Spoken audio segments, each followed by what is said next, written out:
So I'll be seeing you. Walt Disney s'est éteint aujourd'hui à Burbank, Californie. Il avait 65 ans. Hey, Pluto! Here she comes! Walt Disney était le père des longs métrages d'animation. We had the family fortune, we had everything wrapped up in Snow White. Dwarfs' names fit their personalities. À ce jour, cela reste l'un des films les plus rentables de toute l'histoire d'Hollywood. Il avait réinventé le parc d'attractions. L'idée était que toute la famille s'amuse. Mais si l'oncle préféré de l'Amérique a le sourire facile, Hello, Fred. il cache en réalité nombre d'angoisses et d'obsessions. C'était un bourreau de travail. Il ne s'arrêtait jamais. La vie de Walt Disney est marquée par la douleur physique et une anxiété maladive. Disney était accro au stress. C'est ce qu'il faisait tenir. Pour se réconforter, l'homme adopte des vices mortels. Il craquait une allumette le matin pour sa première cigarette, puis il n'en craquait plus de la journée. Walt Disney avait une mauvaise alimentation. Sa mort à seulement 65 ans allait choquer le monde entier. Sur l'acte de décès de Walt Disney, il est écrit qu'il est mort d'un arrêt cardiaque des suites d'un cancer des poumons. Pourtant, l'homme est mort 5 semaines après le diagnostic de sa maladie. Je veux donc savoir quelles ont été les causes de son cancer et de quoi souffrait le cœur de Walt Disney pour que cette icône de la culture populaire meure aussi brutalement.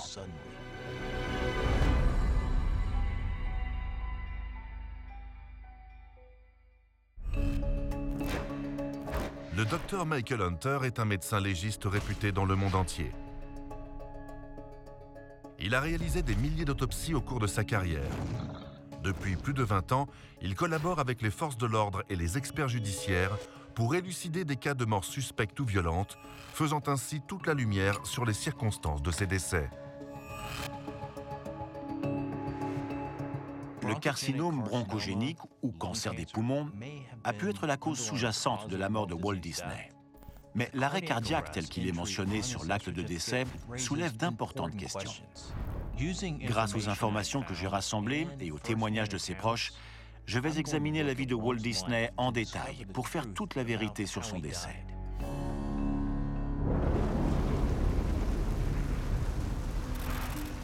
Fin de l'été 1965. Bureau de Walt Disney à Burbank, en Californie. 15 mois avant sa mort. Il est tard dans la nuit et Walt Disney travaille sur son dernier projet en date, la communauté expérimentale Epcot. À 64 ans, le bourreau de travail ne semble pas lever le pied. Il était comme chez lui au studio, mais il n'arrêtait jamais de travailler. Même le soir, quand il rentrait chez lui, il planchait encore sur son programme du lendemain. Il était accro au travail. The secret of my success might be partly this, that I never actually would admit defeat. Depuis 40 ans, sa femme Lillian l'accompagne dans sa carrière. Ensemble, le couple a eu 2 filles. Pourtant, c'est au studio que Walt se sent le plus chez lui. C'est un feu d'artifice. Un spectacle éblouissant. Walt Disney présente Mary Poppins. La détermination de Walt Disney lui a valu d'énormes succès. 13 nominations et 5 Oscars pour sa comédie musicale Mary Poppins.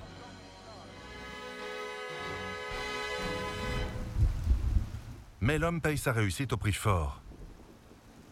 Des années de labeur, des journées de travail interminables et un perfectionnisme à l'extrême commencent à peser sur sa santé. Walt vieillissait. Ses cheveux devenaient grisonnants. Il prenait de l'âge. Personne n'en est plus conscient que son infirmière, Hazel George. C'était l'infirmière de tout le studio. Hazel George est chargée de soulager Walt Disney d'un mal de dos dont il souffre depuis des dizaines d'années. Il souffrait beaucoup, alors elle le massait. Il s'était bien amoché.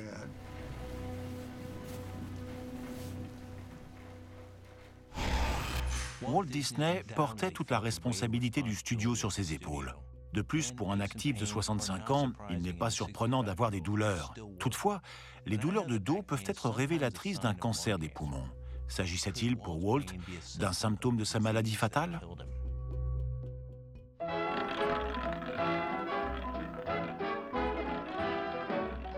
Walt est le 4e des 5 enfants Disney, fils de Elias et de Flora Disney. Walt, c'était le bébé de la famille, l'artiste plein d'imagination. Je pense que sa famille a compris qu'il était spécial, différent d'eux. L'enfance de Walt est marquée par la pauvreté et le manque d'attache. Sa famille déménage souvent. Chicago d'abord, puis une ferme à Marceline, Missouri, Kansas City ensuite, puis de nouveau Chicago. Ballottée de ville en ville, la famille vit au rythme des échecs commerciaux du père. Disney disait que son père n'était pas un homme très chaleureux. Il était très distant. C'était une vie de famille terne. Alors en réaction à ça, Walt Disney s'inventait un univers imaginaire. Le petit Walt dessine. Ce n'était pas un Picasso en herbe. Ce qui l'intéressait, ce n'était pas les beaux-arts. L'avenir qui l'attendait contenait bien du dessin, mais du dessin animé. Il était attiré par l'art populaire, un art capable de divertir les gens. Pour cela, Walt s'appuie fortement sur les compétences commerciales de Roy, son grand frère. Ensemble, ils forment les studios Disney Brothers en 1923. Walt, c'était le rêveur, le visionnaire, toujours tourné vers l'avenir. Roy, c'était le pragmatique. Son rôle était de trouver les financements. Ils se disputaient en permanence, mais selon Roy, c'était toujours Walt qui gagnait. En 1924, Lillian Bounds, 25 ans, quitte l'Idaho pour intégrer le studio. Lillian a été embauchée au studio pour peindre les personnages. C'était une des premières coloristes. Walt et elle se sont tout de suite bien entendus, et ils se sont mariés. Bien que Lillian s'arrête de travailler, une de ses suggestions va marquer l'histoire de l'animation. En effet, Walt a l'idée d'un nouveau personnage de dessin animé, une souris. Au départ, Walt voulait l'appeler Mortimer Mouse. Mais Lillian a dit « Non, c'est affreux. On devrait l'appeler Mickey. Mickey, c'est beaucoup mieux. » Et Walt a dit « Ah ouais, c'est vrai. » Hey, Pluto, here she comes! Fier de ce nouvel enfant, Hey, Pluto, here she comes! Walt Disney donne lui-même sa voix aiguë au personnage.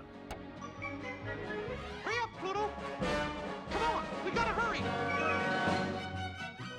Les dessins animés courts avec Mickey sont rentables, mais c'est avec Blanche-Neige et les 7 nains, le premier long métrage entièrement animé, que Walt Disney marque l'histoire. Walt Disney disait « Je veux faire un grand long métrage. » Personne n'avait jamais réalisé de long métrage animé auparavant. Les journaux et la critique sont unanimes. Blanche-Neige est un chef-d'œuvre exceptionnel. Le film a connu un succès retentissant. Il a explosé le box-office. D'ailleurs, c'est toujours l'un des films les plus rentables de toute l'histoire d'Hollywood. Dans la foulée, Walt Disney crée alors une nouvelle industrie. Dans la capitale du cinéma, un studio se dresse comme un monument érigé en hommage au génie de Walt Disney. L'homme a monté une entreprise qui emploie aujourd'hui plus de 700 artistes hautement qualifiés. On aurait dit une ville miniature, et elle fourmillait d'activités. De son côté, Walt dirige tout ce petit monde. Mickey Mouse gets hundreds of requests like yours each year, asking him to help somebody sell something. Walt Disney est le seul à produire des longs métrages animés, mais son ambition ne s'arrête pas là. Ici, les personnages des contes d'antan et des films de Walt Disney prennent vie. En 1955, Disneyland ouvre ses portes. Walt Disney présente Disneyland. À la même époque, Walt présente une émission de télévision hebdomadaire basée sur les personnages et attractions de son parc révolutionnaire. Next week, our show will come from Frontierland. Walt Disney n'hésitait pas à se mettre en scène lui aussi. Il se voyait comme l'image de marque de sa société. Plus de 50 ans après sa mort, Walt Disney reste l'une des griffes les plus connues dans le monde entier. So, I'll be seeing you. Avril 1966, Burbank, Californie, 9 mois avant la mort de Walt Disney. Ce soir-là, comme bien souvent, Walt Disney travaille tard au studio. Un de ses projets l'obsède. Ça s'appelait Epcot, un prototype expérimental de la ville de demain. J'ai travaillé avec lui sur Epcot. Ça aurait révolutionné beaucoup de choses dans le monde. C'était le rêve de Walt de construire cette ville. On a commencé à le voir plus fatigué. Mais on s'est dit, il travaille trop, il lui faut du repos, qu'il prenne des vacances. Disney était accro au stress. C'est ce qui le faisait tenir. Il avait toujours une nouvelle idée, un nouveau projet.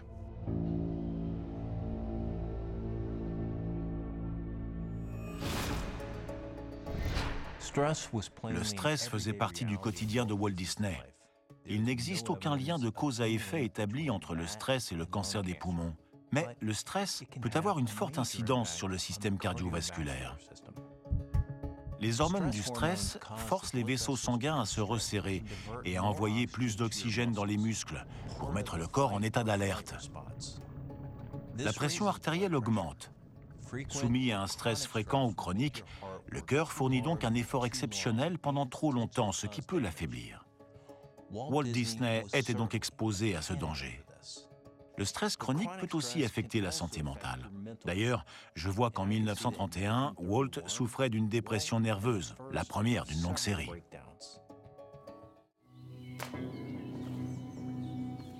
C'était la pression financière qui a provoqué sa dépression. L'argent ne rentrait pas assez. Il intériorisait toute cette anxiété. Il a fait plusieurs dépressions dans sa vie. Il était très sensible. Comme d'habitude, on prescrit à Walt du repos forcé avec Lillian pour dissiper son mal-être. Mais le mot « vacances » ne fait pas partie de son vocabulaire. Même en vacances, il travaillait. Il pensait toujours à ses projets, à leur gestion. Walt Disney faisait passer son travail avant tout le reste, y compris sa santé. Et comme il a travaillé jusqu'à la fin de sa vie, il est impossible d'exclure le stress comme un facteur important dans sa mort. Car le stress peut aussi pousser à adopter des conduites à risque.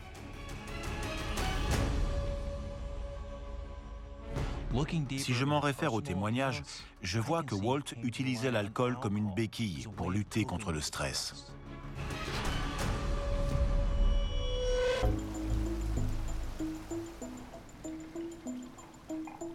La plupart des adultes buvaient de l'alcool. Mais Walt avait pris l'habitude d'en boire beaucoup trop. L'infirmière nous a raconté que Walt se servait toujours un verre de whisky avant de rentrer chez lui. C'était son cocktail de l'après-midi. Et à mon avis, il le prenait plutôt comme un antidouleur.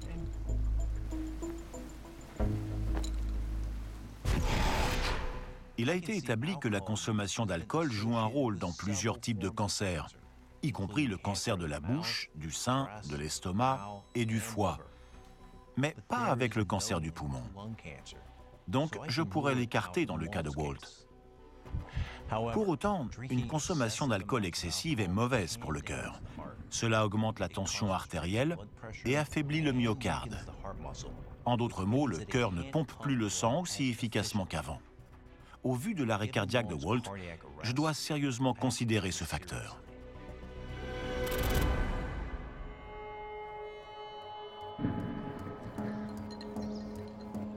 Mais le stress n'est pas seul responsable du penchant de Walt pour la bouteille. Un événement tragique survenu l'année de ses 37 ans allait le changer à jamais. La mort de sa mère a probablement été l'épreuve la plus difficile de sa vie. Blanche-Neige a permis de lancer le studio sur des bases financières saines, mais aussi à Walt Disney d'offrir à ses parents une maison à 2 pas de son travail. Dans la maison, il y avait un chauffage au gaz défectueux. La mère de Walt est morte asphyxiée pendant la nuit. Ça a été un coup terrible pour Disney. Il s'est senti coupable.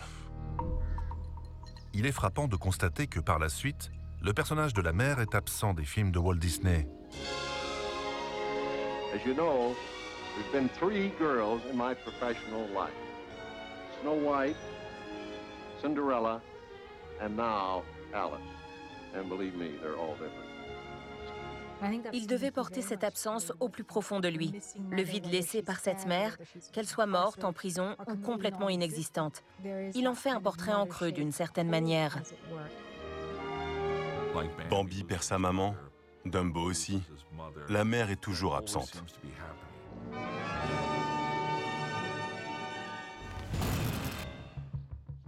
Je vois que Walt s'appuyait aussi sur un autre vice pour gérer son stress et son chagrin, la cigarette.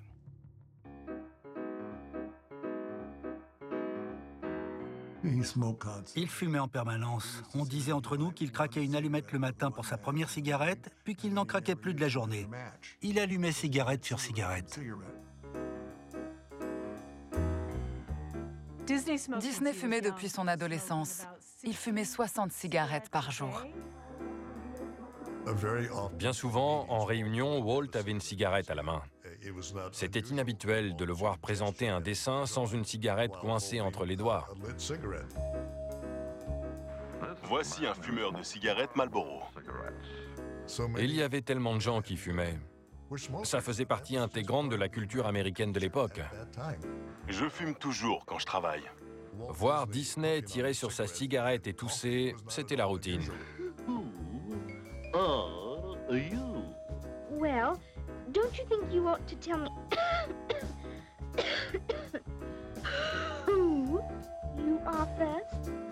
Je l'ai toujours connu traînant une vilaine toux. La toux de Walt Disney est tellement célèbre au studio qu'elle est même intégrée à ses méthodes de travail. Dès qu'il poussait la porte du studio, il toussait pour faire savoir qu'il était arrivé. Si j'entendais quelqu'un tousser dans le couloir, c'était le signe qu'il fallait se remettre au travail, parce que Walt Disney n'était pas loin.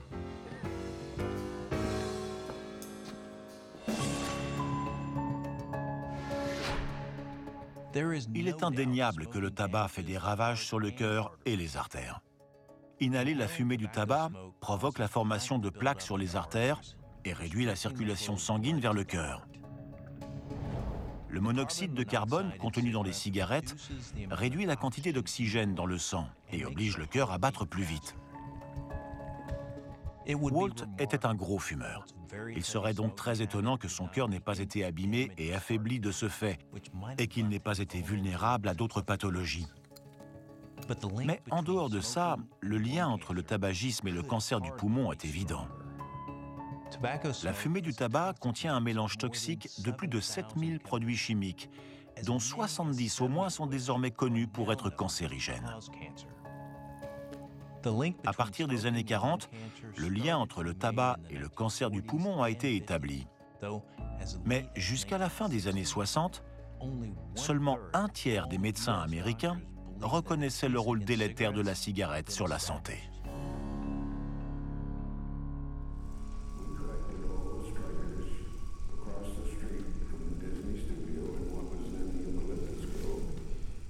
En 1941, un autre événement allait ébranler Walt Disney, le poussant peut-être à augmenter encore ses habitudes nocives pour la santé.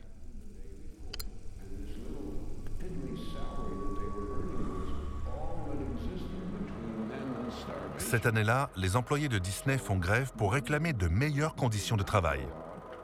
Les animateurs ont dit « Pourquoi n'avons-nous pas de salaire régulier ni d'horaire fixe ?» C'était une époque terrible pour lui, un moment traumatisant. La grève l'a profondément blessé. Ça l'a brisé de voir ses employés faire grève contre lui. Il a pris cela comme une attaque personnelle. C'était son studio. Il y avait mis toute sa personne. Et maintenant, on l'attaquait en disant qu'il était cruel, méchant. C'était pas beau à voir. La discorde finit par s'apaiser, mais l'épisode de grève marque Walt Disney à jamais. Il considérait ses artistes comme des membres de sa famille, de son équipe. Ensemble, ils allaient accomplir de belles choses. Walt s'est senti trahi, profondément trahi. Je connaissais une de ses secrétaires. Un jour, elle est passée devant le bureau de Walt et l'a vu assis à son bureau, en larmes. Il regardait dans le vague, en pleurant.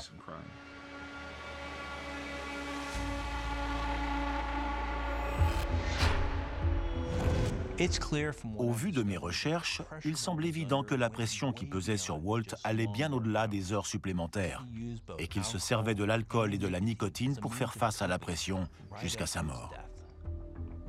Je suis certain que l'alcool a joué un rôle majeur au niveau cardiaque et que la cigarette a détérioré l'état de son cœur et de ses poumons. Par ailleurs, un autre épisode de la vie de Walt Disney a pu sérieusement dégrader son état de santé.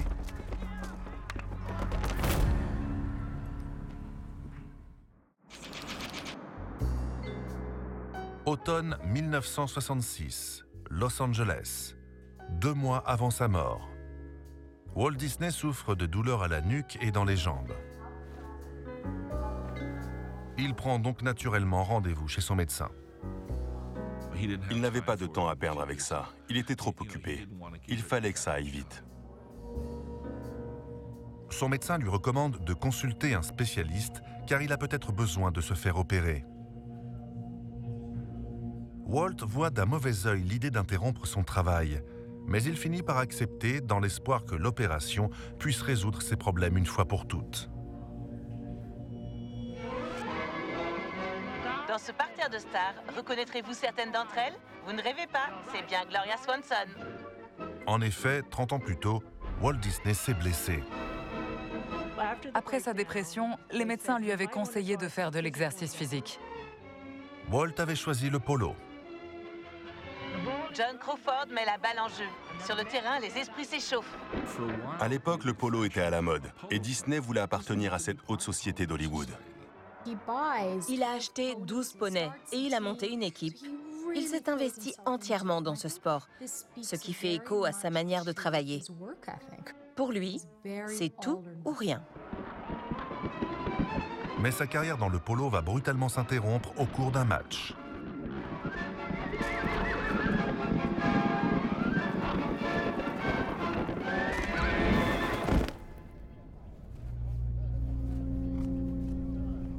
Dans sa chute, Walt s'abîme plusieurs vertèbres cervicales. Il a préféré aller voir un chiropracteur plutôt qu'un médecin. Ses blessures n'ont pas été bien soignées et il a souffert de cette chute tout le reste de sa vie.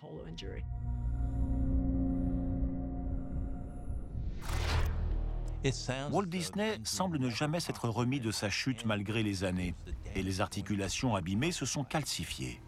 La calcification est un processus naturel de cicatrisation des os, mais si les os n'ont pas été réalignés correctement, cela peut pincer les nerfs, ce qui est extrêmement douloureux.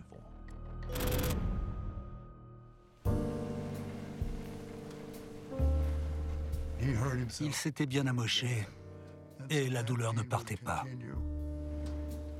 Une fois de plus, Walt s'en remet à Hazel, l'infirmière principale du studio. C'était vers elle qu'il se tournait lorsqu'il avait besoin de soulager les douleurs de sa chute de polo.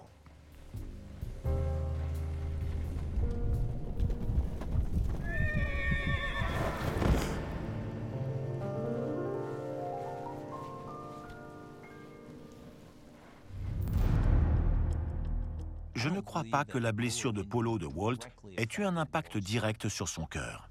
Mais puisqu'il semblait recourir au whisky pour endormir la douleur, je pense qu'indirectement, son accident de polo a pu contribuer à sa mort.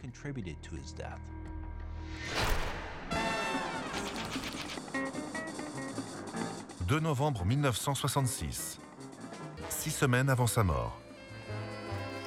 Walt Disney subit un examen complet avant son opération qui, l'espère-t-il, soulagera enfin la pression dans les nerfs de son cou. Il s'agit d'une opération de routine. Walt présente une poche de calcification importante autour de sa colonne vertébrale. Mais un élément plus inquiétant attire l'attention des médecins. Une tache suspecte sur ses poumons.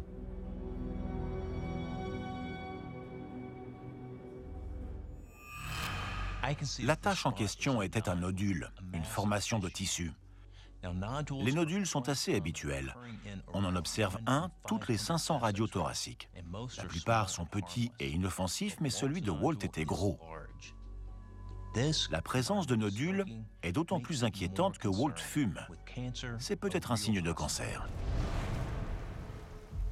Disney refuse de consacrer du temps aux médecins et à sa santé. Pour cet homme obstiné et perfectionniste, toute distraction est malvenue car elle l'éloigne de son but. Je pense que cette attitude est née de plusieurs choses, à commencer par ce qui est arrivé à son père. Son père avait monté plusieurs affaires commerciales qui avaient tout échoué. Walt s'est juré de ne pas devenir comme lui. Son père était l'exemple de ce qu'il ne fallait pas faire. Son enfance dans un tel environnement explique pour beaucoup le caractère de Walt Disney. Il s'est donc construit en disant « Si je travaille assez dur, ça n'arrivera pas. Je suis en mesure d'éviter cette situation tant que je travaille. » Le portrait qui se dessine peu à peu est celui d'un homme absorbé par ses obsessions qui ne prenait aucun soin de lui, y compris d'un point de vue alimentaire. Demandez donc l'avis de ces garçons. Pour eux, les hamburgers et les hot dogs constituent un excellent repas. Walt Disney n'aimait pas la nourriture saine. Il préférait de loin la nourriture de fast-food. Il avait un régime déséquilibré, il mangeait à même la boîte de conserve. Des hamburgers, des hot dogs, du chili. À 50 ans, il était déjà en mauvaise forme physique.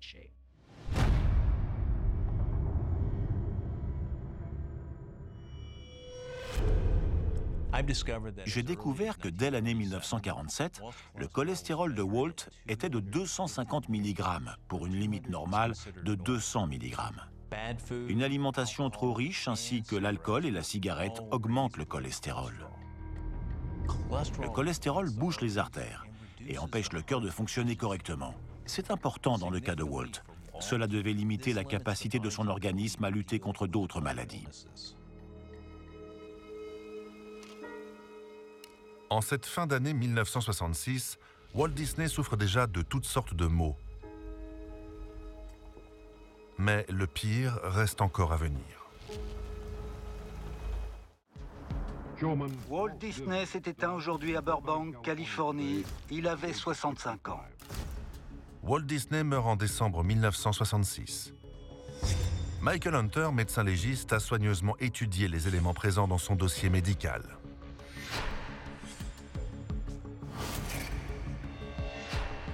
Je sais que Walt Disney souffrait de douleurs au cou et aux jambes à la suite d'un accident de polo survenu 30 ans plus tôt. Il avait prévu de se faire opérer pour débloquer un nerf, mais son examen préopératoire a alarmé les médecins, à raison. Les taches visibles sur sa radio sont très certainement des tumeurs malignes et le cancer du poumon, la conséquence probable d'un quart de siècle de tabagisme.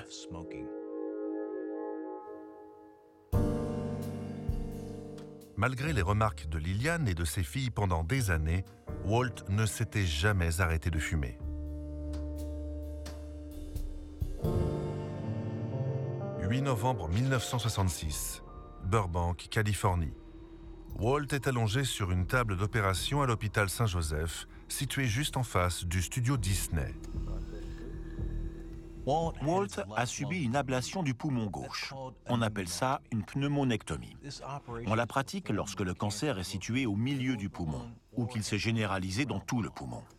C'était une opération risquée au vu de l'état de santé de Walt à ce moment-là. Malgré le mauvais pronostic, les médecins de Walt ont sûrement considéré que la pneumonectomie était la solution pour augmenter son espérance de vie.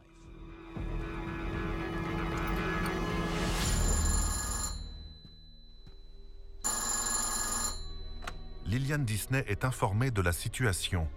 Walt a une tumeur maligne qui s'est métastasée dans d'autres organes. Lillian était dans le déni complet. Je pense qu'elle saisissait parfaitement ce qui arrivait à Walt, mais qu'elle préférait faire comme si ça n'existait pas. Les médecins annoncent à Lillian que Walt n'a plus que 6 mois à 2 ans à vivre. Pourtant, les médecins affirment à Walt avoir enlevé toutes les lésions cancéreuses et lui disent qu'avec un peu de repos, il sera remis d'aplomb. Tous les traitements suivants auront pour but de rallonger son espérance de vie plutôt que le guérir. Je vois sur son dossier que Walt a suivi une thérapie au cobalt, une forme de radiothérapie qui, pour la première fois, permettait de cibler les tumeurs situées en profondeur dans le corps. Et dans le cas de Walt, peut-être dans l'autre poumon. 21 novembre 1966, 25 jours avant sa mort. Walt Disney sort de l'hôpital. Walt était assis dans le jardin de l'hôpital et il s'ennuyait ferme. Il voulait retourner au studio, donc il est sorti et a traversé la rue. Je pense qu'au fond, il savait qu'il était très malade et qu'il allait mourir. Il redoutait la mort. Il a fait un tour du studio.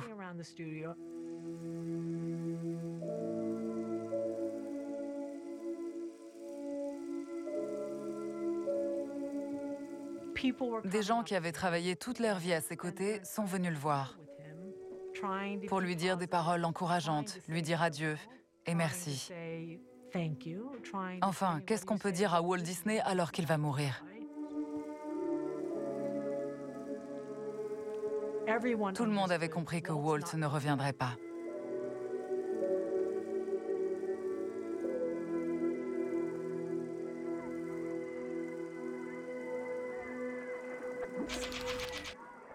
« 25 novembre, Palm Springs. Walt passe quelques jours de vacances dans sa résidence secondaire d'une station californienne UP. Bien que très malade, il a tout de même emporté des scénarios à lire. Le travail, c'est toute sa vie. Lorsqu'il a su qu'il était mourant, il n'a pas radicalement changé de vie. Son seul souhait, c'était de continuer à travailler sur ses projets et diriger le studio. Pour lui, le travail est un remède. C'est ce qui le réconforte et donne un sens à sa vie. Jusqu'à son dernier souffle, il a vécu pour son studio. C'était toute sa vie. Mais la douleur est insupportable.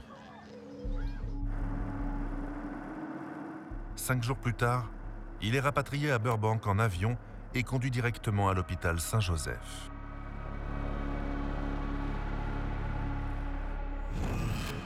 La douleur de Walt venait sans doute du cancer qui exerçait une pression sur ses os et sur ses organes. Même si les chirurgiens ont retiré le poumon où siégeait le cancer, celui-ci s'était métastasé. Donc, il s'était répandu dans d'autres organes. Même sur son lit d'hôpital, un jour avant sa mort, Walt continue à regarder vers l'avenir.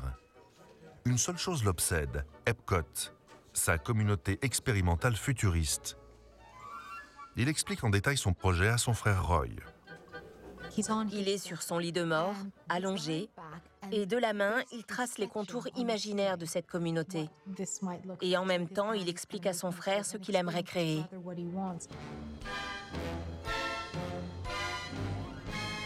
Les personnes très ambitieuses ne s'attardent jamais sur ce qu'ils ont accompli, mais sur l'avenir et ce qu'il reste à faire. Pourtant, il est évident que les heures de Walt sont comptées. À la fin, Disney avait des pertes de conscience et il entrait dans des phases de délire léger. Il s'est revu enfant, très jeune, dans le Missouri.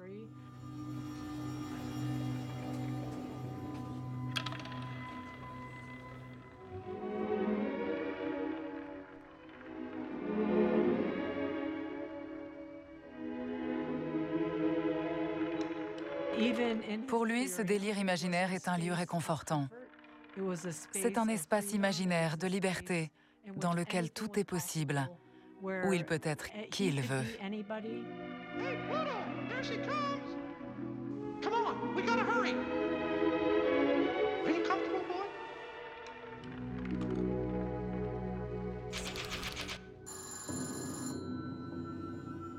« 15 décembre 1966. Lillian, l'épouse de Walt, est chez elle lorsque le téléphone sonne.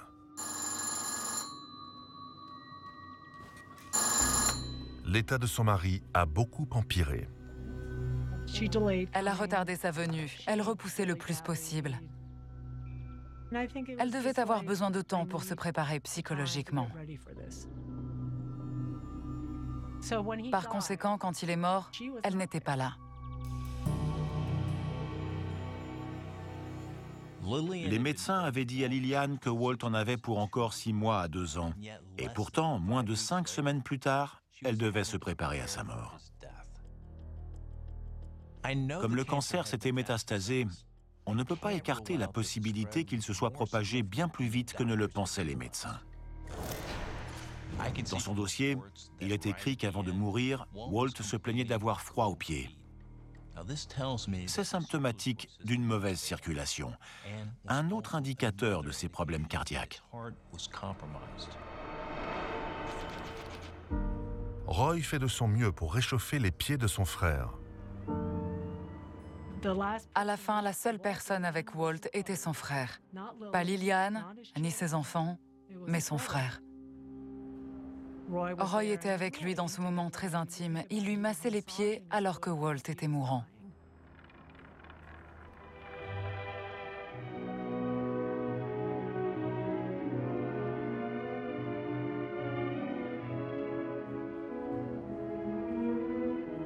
Son grand frère Roy était à son chevet. Il pleurait en disant « Eh bien, gamin, on dirait que c'est la fin. »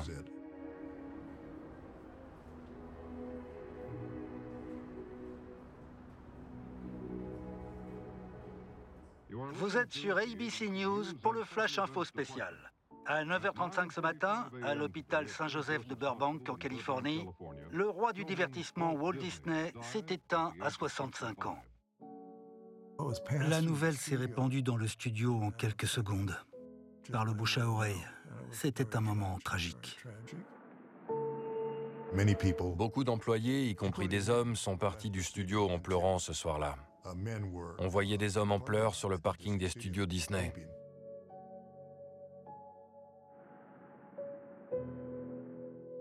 Nous étions inconsolables. Ça a été le jour le plus triste de ma vie.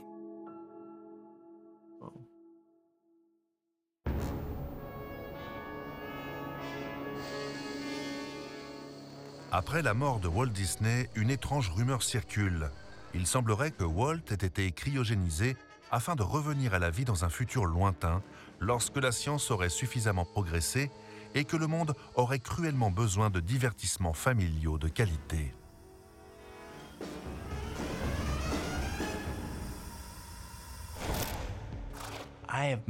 Je n'ai trouvé absolument aucune preuve de cette théorie. Comme l'indique son acte de décès, Disney a été incinéré 2 jours après sa mort. Et ses cendres ont été déposées au cimetière de Forest Lawn à Glendale, en Californie. Mais j'ai fait une découverte étonnante. Sur l'acte de décès de Walt Disney, il est indiqué que l'homme est mort d'une crise cardiaque et d'un cancer du poumon. Pourtant, une information fascinante m'a frappé dans le dossier. Lorsque les scientifiques ont découvert le lien entre la cigarette et le cancer, les fabricants ont mis au point des filtres. J'ai découvert que dans les années 1950, lorsque Disney fumait ses 60 cigarettes quotidiennes, certains filtres étaient fabriqués avec de l'amiante bleue. Ce matériau ignifugeant, en fibres très fines, peut très facilement se loger dans les poumons s'il est inhalé. Et il est très cancérigène. Laquelle de ces 10 cigarettes avec filtre fumeriez-vous? Celle du dessus, avec le filtre en micronite.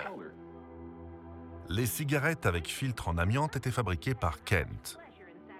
Kent, le filtre en micronite. Le cancer du poumon de Walt avait-il été aggravé par ce genre de cigarette?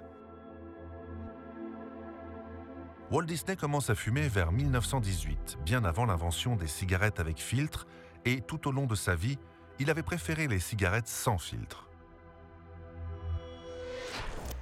J'ai découvert que sa fille, Diane, lui avait offert une cartouche de cigarettes avec filtre, pensant qu'elle serait moins nocive. Or, je vois que les cigarettes avec filtre que fumait Disney étaient des Lucky Strike. Selon les témoignages, il enlevait le filtre avant de les allumer.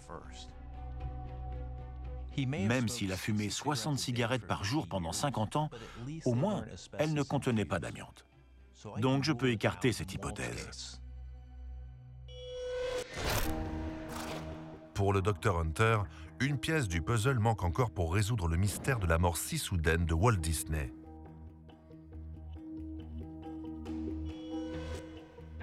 Je pense que le traitement au cobalt destiné à combattre le cancer du poumon de Walt a pu avoir un effet nocif sur son cœur déjà bien affaibli. Les radiations désagrègent la tumeur, mais les débris restent dans le sang, ce qui le rend plus épais et collant, obligeant ainsi le cœur à pomper davantage pour le faire circuler. Donc, je ne peux pas écarter le traitement au cobalt comme un facteur possible ayant précipité la mort de Walt. J'ai examiné en détail toutes les informations disponibles au sujet de la mort de Walt Disney. Et voici mes conclusions. Je pense que le stress lié à la gestion de son studio ainsi que la douleur suite à sa blessure de polo en 1930 ont poussé Walt à s'automédiquer avec l'alcool et le tabac. Par ailleurs, Walt avait une très mauvaise alimentation. Donc je pense que ces trois éléments ont beaucoup affaibli son cœur. Walt avait une cigarette à la bouche quasiment en continu, chaque jour de sa vie pendant 50 ans. Dans ce cas, le cancer du poumon semble être une conséquence quasi inévitable. Lorsque le cancer a été dépisté, les médecins ont dit à Lillian qu'il restait à Walt entre 6 mois et 2 ans à vivre. Au lieu de cela, il est décédé 5 semaines plus tard. La douleur terrible ressentie à Palm Springs après son opération indique que son cancer s'était métastasé et donc propagé dans d'autres organes, peut-être à un stade plus avancé que ne le pensaient les médecins. L'ablation de son poumon cancéreux avait sans doute considérablement diminué Walt, qui à 65 ans avait déjà un cœur en mauvais état. Je pense que le traitement au cobalt qu'il a subi ensuite a pu encore aggraver son état. Walt est mort à 65 ans d'une crise cardiaque en corrélation avec un cancer des poumons. Je pense que cette mort aurait pu être évitée. Walt était constamment sous pression et les mauvaises habitudes qu'il a prises pour l'atténuer ont toutes contribué à son décès prématuré.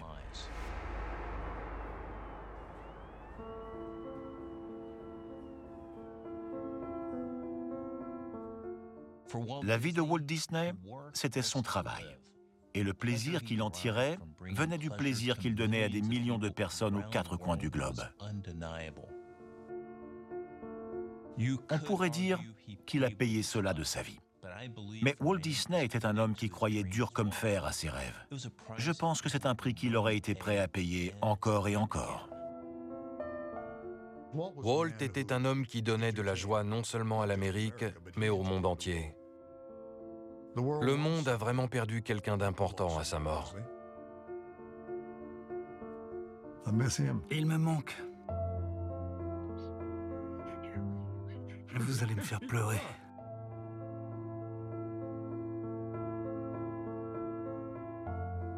C'était l'homme le plus gentil qui ait jamais existé. Il fallait le connaître, travailler avec lui. C'était une expérience incroyable.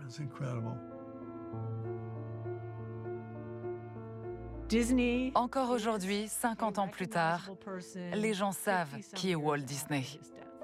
C'est assez remarquable. Disney a réussi à bâtir un monde enchanté pour toute la famille, petits et grands.